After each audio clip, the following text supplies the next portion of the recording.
Certainly. Well, the department has acknowledged that report. They did so last week, giving a statement about the various projects that are underway, not only in KZN, but countrywide.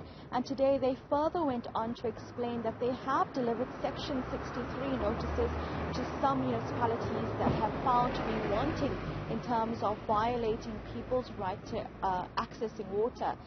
Areas like the Umkhanya district municipality have been given a Section 63 notice, and what this basically means, according to the Constitution, is that the Department of Water and Sanitation can intervene at a municipal level to take over the service delivery program regarding water if that municipality is found to be unable to actually carry out service delivery, especially regarding water.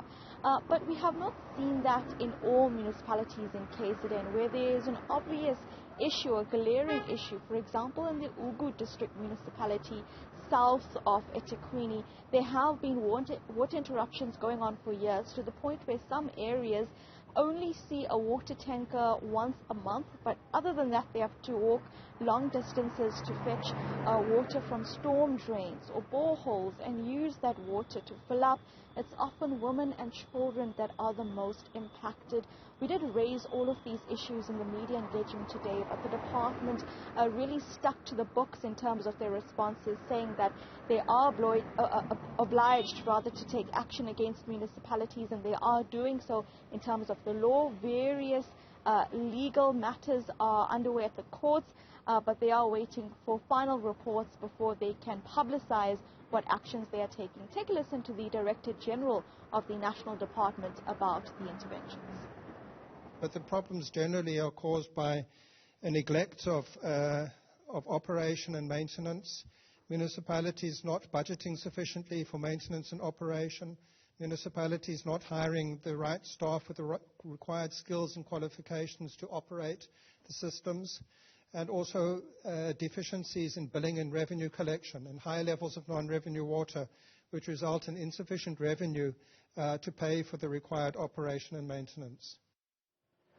Well, Karinda, when all is said and done, ultimately what residents want to know is how much longer they have to sit with a dysfunctional water system that impedes on their quality of life and ensures that they are unable really to carry out some of their daily business because they don't have access to stable, reliable, clean water.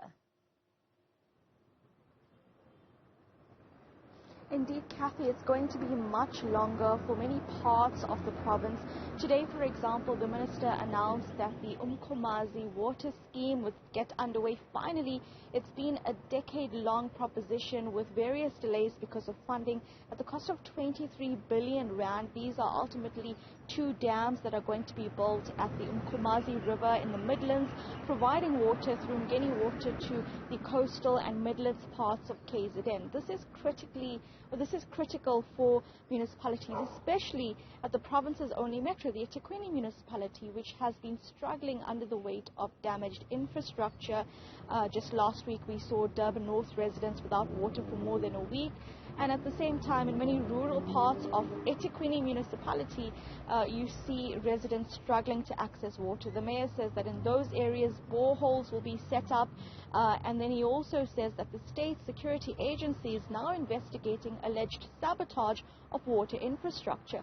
But ultimately, at the core of this issue is that the infrastructure is damaged. It needs replacing. It needs maintenance. The minister today spoke about this, and in fact, towards the tail end of the briefing, I asked him about how these various water issues countrywide would impact him politically going into the next election. And he did say that the Department of Water and Sanitation could have done better, but now that they are sitting with the challenges before them, they will work on this to address this. But of course, right now, like you mentioned, residents are tired of waiting with buckets on the side of the road. They need intervention soon. And there also is a concern about how water tankers are being used. We have repeatedly asked the eThekwini municipality for clarity with regards to what companies are being used when they outsource water tankers. They have not yet provided this list, saying that they will refer to their legal unit because of the POPIA Act in terms of the companies that they do businesses with.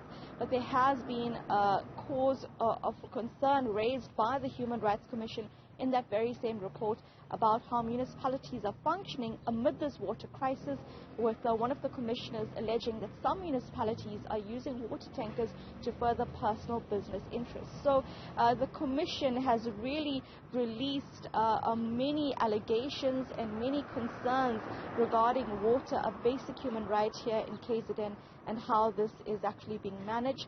But we're going to have to see over the next few months, especially going on to the next national election, how this is going to be managed and whether that might set off some kind of concern just to manage this very quickly for the powers that be, not just in eThekwini municipality, but countrywide.